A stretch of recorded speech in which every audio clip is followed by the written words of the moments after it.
Humigit kumulang 80 Chinese militia vessels ang namataan malapit sa Pag-asa Island sa West Philippine Sea. Pero hindi raw ikinababahala ito ng AFP. Nakatutok si Chino Gaston. Sa isang social media post, ibinunyag ng security analyst na si Ray Powell na may higit kumulang 80 Chinese maritime militia vessels malapit sa Pag-asa Island nitong Martes. Kinumpirma ito ng mga residente ng isla. Ayon sa source ng GMA News, noong nakarang linggo ay walang mga barko ng China. Pero kahapon, nagbalikan sila. Ang AFP, kinumpirma ang biglang pagdami ng mga barko ng China malapit sa Pag-asa. Pero hindi raw ito dahilan para mabahala ang AFP. Posibleng galing lang sa kalapit na artificial island ng Subi Reef ang mga barko dahil doon sumilong mula sa dalawang nagdaang bagyo sa bansa. Nakataon a particular place at a particular time. So it's nothing to be alarmed sapagkat sinasabi nga natin, all over the South China Sea, there could be as many as 250 of these maritime militia vessels. Sa kabila raw ng tumitinding bangayan sa politika, nananatiling mataas ang moral ng mga sundalong nagbabantay sa mga maritime outposts sa BRP Sierra Madre, Pag-asa Island at iba pa. We will keep performing our mandate, our duty of ensuring the integrity of the national territory without fanfare. Hinihingan pa namin ng paliwanag ang Chinese Embassy sa dahilan sa maramihang pagtitipon ng kanilang mga barko. Para sa GMA Integrated News, Chino Gaston, nakatutok, 24 oras. May matatanggap pang dagdag na tulong ang pamilya ni Mary Jane Veloso mula sa Department of Migrant Workers. Ayon sa DMW, para ito sa pagpapaayos ng bahay ni na Mary Jane. Bago niya, natanggap na ng pamilya ang tulong mula sa DSWD. Tinanggap yan ang tatay ni Mary Jane na lumuwas mula Nueva Ecija nitong Lunes. Kagabi naman dumating ang asawa niyang si Celia. Nagbigay rin ng full scholarship program ang TESDA para sa pamilya at kaanak ni Mary Jane. Wala pang eksaktong petsa pero nakatakdang umuwi sa Pilipinas si Mary Jane na nakulong at hinatulan noon ng parusang bitay sa Indonesia para sa kasong drug trafficking.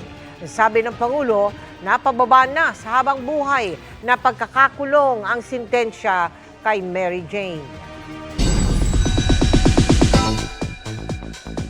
Naging makabuluhan ang one-on-one interview ng GMA Integrated News kay American actor at The Chosen Star, Jonathan Roumie. Bukod sa experiences sa pagganap as Jesus Christ, ibinahagi rin niya ang greatest gift na gusto niyang matanggap ngayong Kapaskuhan. Makichika kay Nelson Canlas. Malumanay at kalmado. Yan ang una kong napansin sa one-on-one interview ng GMA Integrated News kay American actor Jonathan Roumie, ang gumaganap na Hesukristo sa seryeng The Chosen. Anya, nakatulong sa kanyang pagganap ang pagbibigay ng bahagi ng kanyang personalidad sa karakter. I think the most impactful performances and the most successful performances are those where the actor has so much of their personality that they're contributing to the role. Now that I'm here. Sa nakalipas na 4 na season ng serye, mas lumalalim daw ang kanyang pagnanais na makilala ang karakter na kanyang ginagampanan. Playing Jesus for me has given me a deeper longing and desire to know Jesus on a continually deepening level. It makes me want to just know, the inner workings of his mind and why he did the things he did. At tulad nating mga Pinoy, sa pamilya nakasentro ang selebrasyon ng Pasko para kay Jonathan. The Philippines has a deep love for Christmas. And we're really big on Christmas. We actually start Christmas in September. How do you celebrate Christmas? Not in September. But you should move to the Philippines. I probably should, yeah, because I love Christmas and I think that's awesome. You guys start in September. Traditionally, I like to go home and see my family for Christmas. I'm so busy traveling most of the year and filming. I don't get to go home all that often, but I've been making a much more of a concerted effort to really spend time with my family and especially around the holidays. Those moments become sacred to me. So I think just being with family is the greatest gift for me around the time. Dinagsa naman ng fans ang special teal carpet screening para sa Christmas with the Chosen Holy Night. Naging fan meeting din ito kung saan nakabanding at naka-selfie ni Jonathan ang piling fans.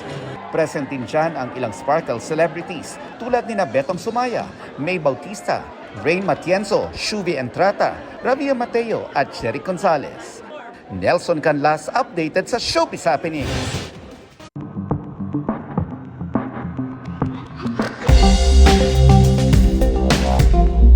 Bukod sa mga individual, mas malawak ang kapahamakang naidudulot ng fake news sa ating lipunan. Ano-ano nga ba ang mga paraan para makilatis kung alin ang peke o totoo? Tinutukan yan ni Maki Pulido na kaisa natin sa Panata kontra Fake News.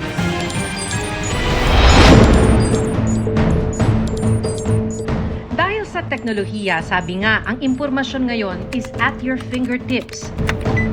Isang click lang, andyan na ang impormasyon, hinahanap mo man o hindi. Pero kahit instant ang information, hindi ibig sabihing instant ka ring maluloko.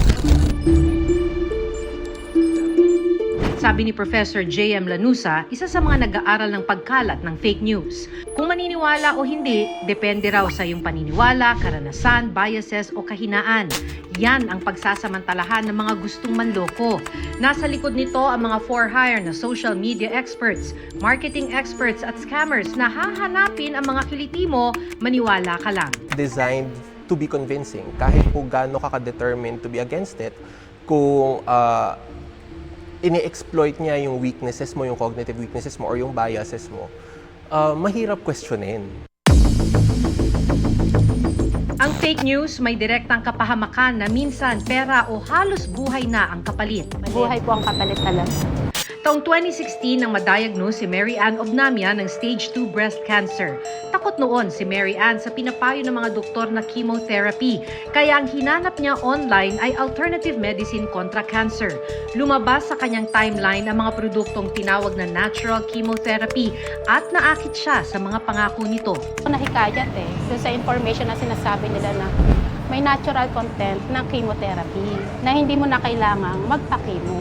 Once na ininom mo itong mga to, na sabi nila hindi mo na kailangan makalbo, hindi mo na kailangan pumunta ng hospital, hindi mo na kailangan pumunta ng doktor, kasi may natural content ng chemotherapy. So naniwala naman po ako since ang ayaw ko nga po na magpa-chemotherapy.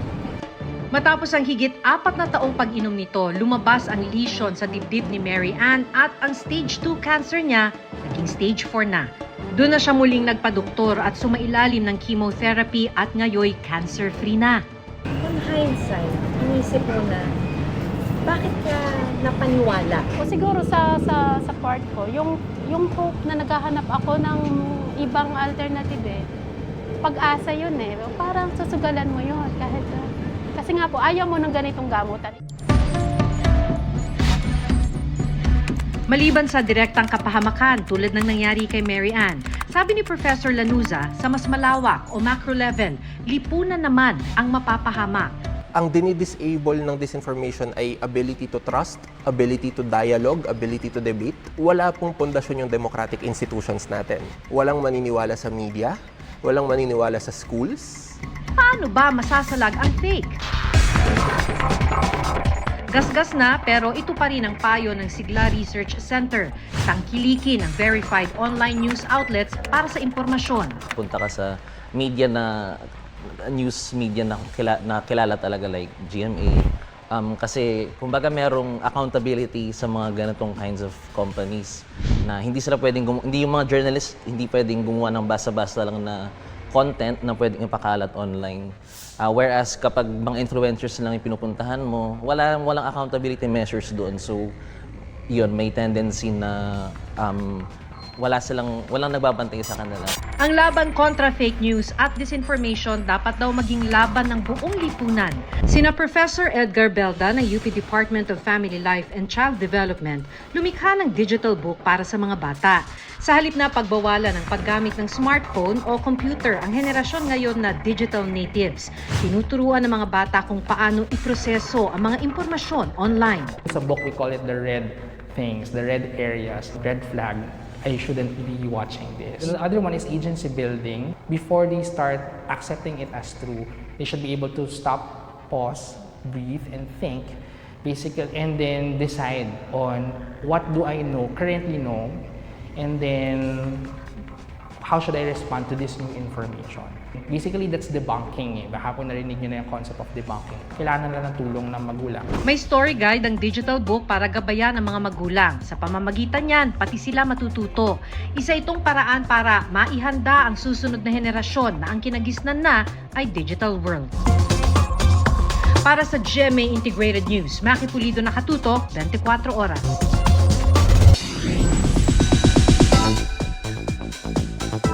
Taking double dates to a whole new level ang kapuso couples na Julie Ver at Isabel. Dahil Christmas is just around the corner, ano naman kayang holiday plans ni Julian San Jose at Raver Cruz na jam-packed ang schedule? Makichika kay Aubrey Carampel. Nice job! Nice one. Ilalim nyo. Time to rush and move as a unit sa arena. In-game sa kakaibang double date sina Julian San Jose and Raver Cruz at Isabel Ortega and Miguel Tan Felix nitong weekend. Imbes na romantic dinner, nampa-throwback ang apat at nag-bonding together sa computer shop. Sabi ni Julie, nahilig na rin daw sila ni Isabel sa online games dahil sa impluwensya ni na Raver at Miguel. Spontaneous na talaga na ayaan. Tapos yun, nagkayayaan lang. Kasi usually, pag naglalaro kami, laging sa bahay, ganyan, sabi namin, parang mas maganda siguro kung magkakasama tayo. Tapos parang kunwari, isipin natin, nasa tournament tayo, ganyan. kunwari, nasa e-sports kami. Last month, nag-double date din sina Julie Ver at Isabel sa Tokyo Disneyland after ng Sparkle World Tour sa Japan. This weekend, on to another concert sina Julie at Raver, this time sa Land Down Under. Magkakaroon ng shows ang Julie Ver sa Melbourne and Sydney para sa Global Pinoys. Kukunin na rin daw nila ang pagkakataon na bisitahin ng kanilang friends and relatives sa Australia at para na rin makapamasyal. We want to experience nature. Gusto naming puntahan yung mga tourist spots na medyo talagang nature talaga. And kasi di ba maraming mga animals sa Australia, so we want to see some. For Christmas, pinaplano na raw nila kung paano isi-celebrate ang Pasko kasama ang kani-kanilang pamilya. Kasi si Kuya Rojon and si Ate Dayan, 5 minutes away lang siya from our house. From your house? Yes, from our house. Okay. Kaya, every time na Christmas or occasions ganyan, so from the south, pupunta si Ray sa north. Pasko siya kila Rojon at Yeah, so tawid-tawid lang kami. Na-order na rin daw ni Julie ang kanyang Christmas gift for Raver. Ano naman kaya ang gustong matanggap ni Julie na gift for Christmas? Ako wala naman ako ina-expect na regalo kasi gusto ko lang siya yung regalo ko. Wow! Ay, kinikilig siya! Hindi ko nakangiti, oh! Aubrey Carampel, updated sa showbiz happenings.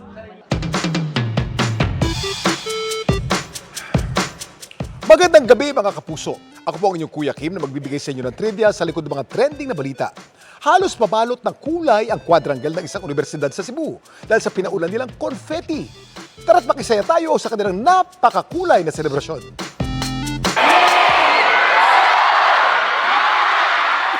Ito raw ang literal na nagbigay ng kulay sa pagbubukas ng taunang intramurals ng University of Cebu Banilad Campus sa Cebu City, ang pag-ulan ng makukulay na confetti. Sa dami nito, halos mabalot na ng confetti ang buong quadrangle ng universidad. Ito ang tinatawag nilang Confetti Wars. Dean had asked the UCCP president to have the intramurals unique and one of a kind. She thought of having confettis being launched from the air to signify unity via diversity. Bawat kulay ng confetti may sinisimbolong college o department. Despite being called as Confetti Wars, it's not actually a competition to begin with. It's just that the students have this kind of initiative or creatively thinking na mas maraming confetti, mas mabuti. Ang Confetti Wars taong 2009 pa nang sinimulan. Mula noon, isa na ito sa mga tradisyong inaabangan ng bawat estudyante. Pero gaano kaya karaming confetti ang pinasaboy sa Confetti Wars sa taong ito? Gaano kaya katagal nila itong nilinis? Kuya Kim, bakit nakagalayang magsaboy ng confetti kung may okasyon?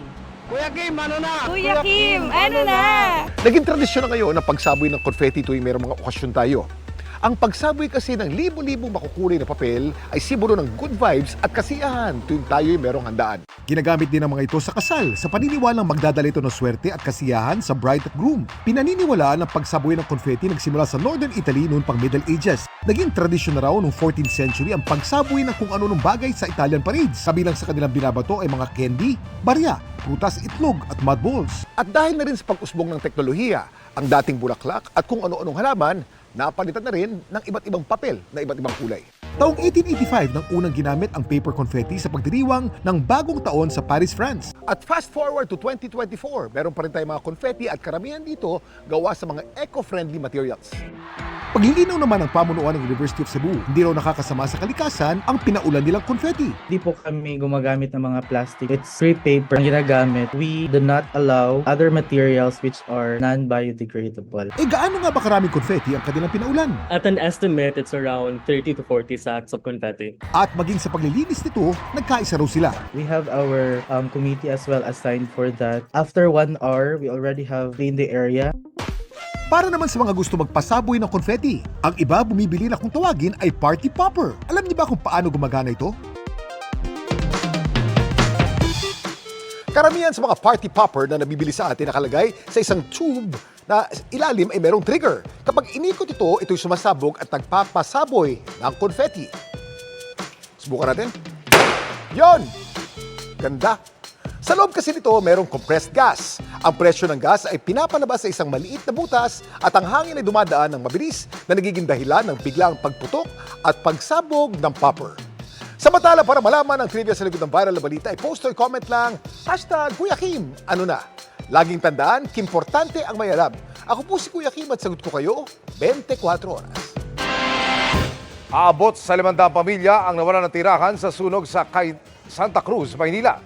Muntik madamay ang isang pasilidad ng Manila City Jail, kaya inilikas ang daan-daang persons deprived of liberty. Nakatutok si Jomer Apresto. Ganito kalaking apoy ang sinusubukang apulahin ng mga bombero sa bahagi ng Barangay 310 sa Santa Cruz, Maynila kagabi. Ang ilan pang residente, kanya-kanyang hakot ng kanilang mga gamit. Ang iba, wala nang naisalba maliban sa imahe ng Santo Niño at Nazareno. May ilan naman na piniling unahing isalba ang kanilang mga alagang hayop. Naantala rin ang pagluluksa ng pamilya ni Kenneth sa burol ng kanyang tsuhin dahil sa sunog. Bago sila makatakbo mula sa nangangalit na apoy, kinailangan daw muna nilang humingi ng tulong para mailipat sa ligtas na lugar ang kabaong ng tsuhin niya. Ang dami na po kasing taong lumalabas. Pag naiwan po kami dito, baka mamaya madamay po yung tiyuhin ko lalo. Sobrang hirap po. Sobrang nakakalungkot. Ang residente namang si Nanay Michelle, halos kauuwi lang daw galing sa trabaho na maganap ang sunog. Mahirap talaga, siyempre. Magpapasko tapos ganito mangyari. Lahat ng pinaghirapan, isang iglap lang ulang. Ubus. Ayon sa barangay, nagsimula ang sunog sa ikatlong palapag ng isang paupahang gusali sa playground compound pasado alas 9 kagabi. Hindi na namin kinayang dalhin yung fire extinguisher dahil lumaki bigla ang bilis ng pagkasunog. Gumapang din daw ang apoy sa malapit sa pasilidad ng Manila City Jail. Napasugod ang ilang kaanak ng mga persons deprived of liberty na nakapiit dito. Ayon sa Bureau of Jail Management and Penology, agad naman nilang inilipat sa ibang bahagi ng City Jail ang daan-daang PDL. Hindi nadamay sa sunog ang Manila City Jail, sabi ng Bureau of Fire Protection. Pero pinasok na rin nila ito para magbomba ng tubig. Base sa impormasyon galing sa BFP, pawang gawa sa light material sa mga bahay kaya mabilis na kumalat ang apoy at agad na itinaas sa ikalimang alarma ang sunog. Yung daan po ay napakaliit po para po makakuha po namin yung pinaka-focal points po nung apoy. At the same time po, yung mga tao po ay talagang napakadami po. Kami po ay nabablock pag pumapasok po. Tumagal ng halos 9 na oras ang sunog bago na apula kanina mag-aalas 6:30 ng umaga. Wala namang napaulat na nawawala o namatay pero 2 babae ang nasugatan, kabilang ang isang senior citizen na nagtamo ng second-degree burn sa iba't ibang bahagi ng katawan. Batay sa datos ng BFP, aabot sa 500 pamilya ang nawalan ng tirahan dahil sa nangyari. Habang nasa mahigit 3.7 million pesos ang tinatayang halaga ng mga napinsalang ari-arian. Sa ngayon ay nananatili sa covered court ng barangay ang mga residenteng apektado ng sunog. Patuloy pa ang investigasyon kung ano ang pinagmulan ng apoy. Para sa GMA Integrated News, Jomer Apresto, nakatutok 24 oras. Tuloy sa pagsuyod ng mga kalsada ang MMDA para maalis ang iba't ibang hambalang na posibleng magpalala ng traffic ngayong Kapaskuhan. Katutok si Von Aquino. Nagpulasa ng mga motorista nang dumating ang clearing team ng MMDA sa C5 Service Road kaninang umaga. May ilang motorista pa na noong una ay ayaw magbigay ng lisensya nang tikitan sila. Hindi ko alam bakit ba ayaw mo ibigay lisensya mo? Ang mga jeepney, motorsiklo at truck ng semento na iligal na nakapark sa bangketa, tino ng MMDA. Tinikita ng mga riders na nakatsinelas at hindi nakasuot ng tamang helmet. Pinagtatanggal din ng mga nakahambalang na gamit sa sidewalk. Pagdating ng hapon, tuloy ang clearing operation sa iba pang mabuhay lanes tulad ng Biak na Bato Street. Wala tayong magagawa kung bawal, pero driveway kasi dito, kapaparada ko lang kasi ma'am At sa Dapitan Street na kilalang bilihan ng mga Christmas decoration. Tino ang mga sasakyan nakapark sa sidewalk at tino ang mga illegal ding nakapark na humambalang na sa daanan ng mga tao. Dito sa Dapitan Street, pinagsabihan din ng MMDA itong mga tindahan na naglalagay ng kanilang mga paninda dito sa bangketa. Wala na kasing madaanan yung mga tao. Sa ngayon, pinagbigyan muna sila pero sa susunod daw ay kukumpiskahin na itong mga paninda na nakalagay sa bangketa. Di ba meron na kayong tindahan, may stall na kayo, dapat hindi na kayo lumalagpas sa kalsada, sa bangketa. Pakiha, may ayos po. May mga obstruction din sa mabuhay lane sa San Juan City. One of the reasons bakit meron tayong mabuhay lanes is because it serves as an alternate route para sa mga kababayan natin na nais umiwas sa mga major thoroughfares natin. Adjusted na rin anya ang oras ng MMDA traffic enforcers na mag-aayos ng daloy ng trapiko sa mga major thoroughfares hanggang alas 12 ng hating gabi hanggang gabi ng Pasko. Samantala, tinungo na GMA Integrated News ang kahabaan ng Chino Roses Avenue Extension sa Makati ngayong hapon. Bagaman tuloy-tuloy ang daloy ng mga sasakyan, kapansin-pansing may ilang jeep at pribadong sasakyang nakaparada sa gilid ng kalsada. May enforcer naman na nagmamando ng traffic sa lugar. Para sa GMA Integrated News, Von Aquino, nakatutok 24 oras.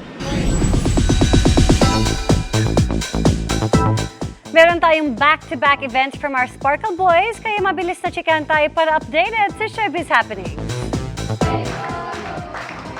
Extra special ang 21st birthday ni Sparkle star Alan Ansay nang makasama niya ang kanyang fans sa isang surprise party. Very thankful naman si Alan sa kanilang love and support. At nagka-private birthday celebration din siya with friends kasamang other half ng Alfia na si Sofia Pablo. May birthday treat naman si Sparkle artist Kim Perez to fans para magpasalamat sa kanilang pagsuporta. Para kay Kim, this is his way to give a big thank you sa mga taong sumuporta sa kanya this 2024. Isang charity event naman ang inorganize ni Khalil Ramos this Christmas season sa isang orphanage sa Paco, Manila. Giving Santa Claus for a day din si Khalil nang mamigay siya ng gifts sa kids. Paraan daw niya ito to pay it forward dahil sa dami ng natanggap na blessings ngayong taon. At bukod sa mga higanteng Christmas tree, tampok din sa mga pamaskong atraksyon sa probinsya ang Santa Claus themed na Christmas Village at Pinoy version ng Eiffel Tower at Pyramids. Pasyalan natin yan sa pagtutok ni JP Soriano. Santa Claus is coming to town. Mapapa ho ho ho! Merry Christmas talaga sa Santa Claus themed the Christmas Village sa Narvacan, Ilocos Sur. Ang iba't ibang klase at laki ng Santa Claus figurine, sinamahan pa ng makukulay na Christmas lights. Sa gitna ng Christmas Village, may nakatayo pang giant Christmas tree. 40 feet na Christmas tree naman ang paandar sa isang plaza sa Rosario, Batangas. Agaw pansin din ang mga snowman, giant candy cane at giant mushroom. Di na rin kailangang lumayo dahil ang fields ng Paris at Egypt dinala na sa lugar dahil sa version nila ng Eiffel Tower at Pyramids.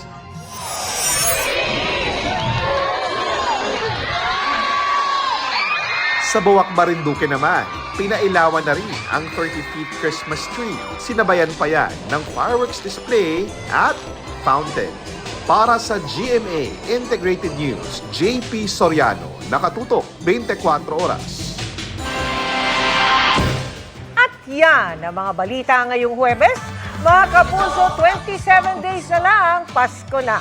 Ako po si Mel Tiangco. Ako naman po si Vicky Morales para sa mas malaking misyon. Para sa mas malawak na paglilingkod sa bayan, ako po si Emil Sumangil. Mula sa GMA Integrated News, ang News Authority ng Pilipino. Nakatutok kami 24 oras. Ganito ang Pasko